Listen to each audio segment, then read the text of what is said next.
बताने पूरी घटना के बारे में। Maduro in the dead of night. It was dark. The lights of Caracas were largely turned off due to a certain expertise that we have.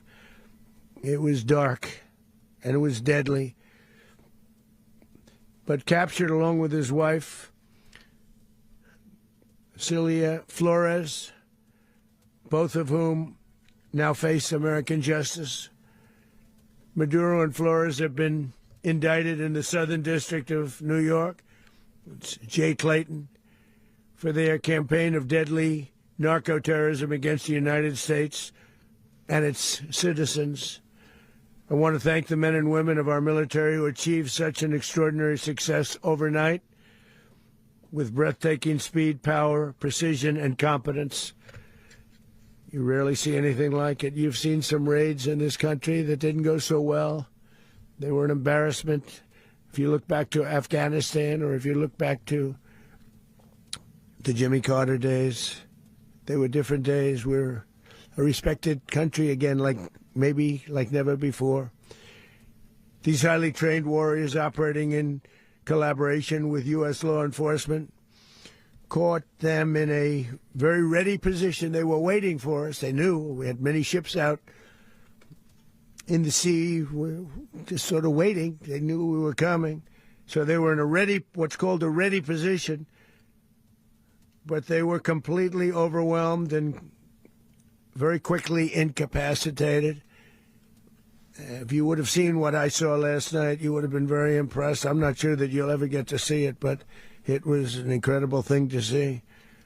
Not a single American service member was killed, and not a single piece of American equipment was lost. We had many helicopters, many planes, many people involved in that fight.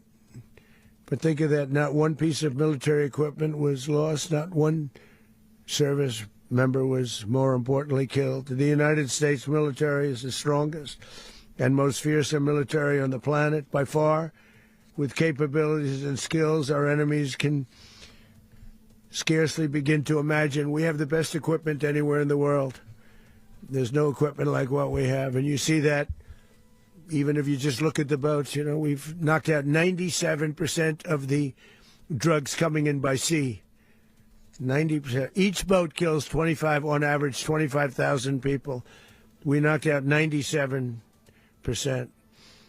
And those drugs mostly come from a place called Venezuela.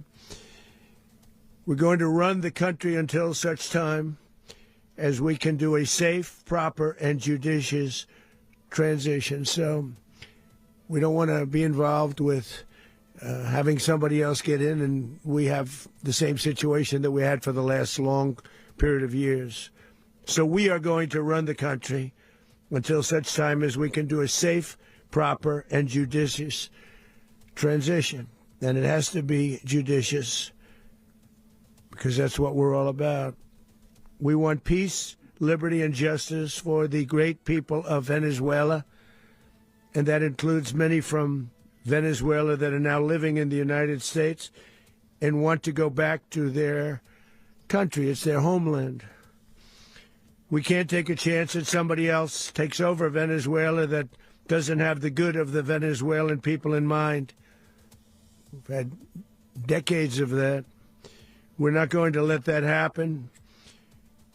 We're there now, and what people don't understand, but they understand as I say this,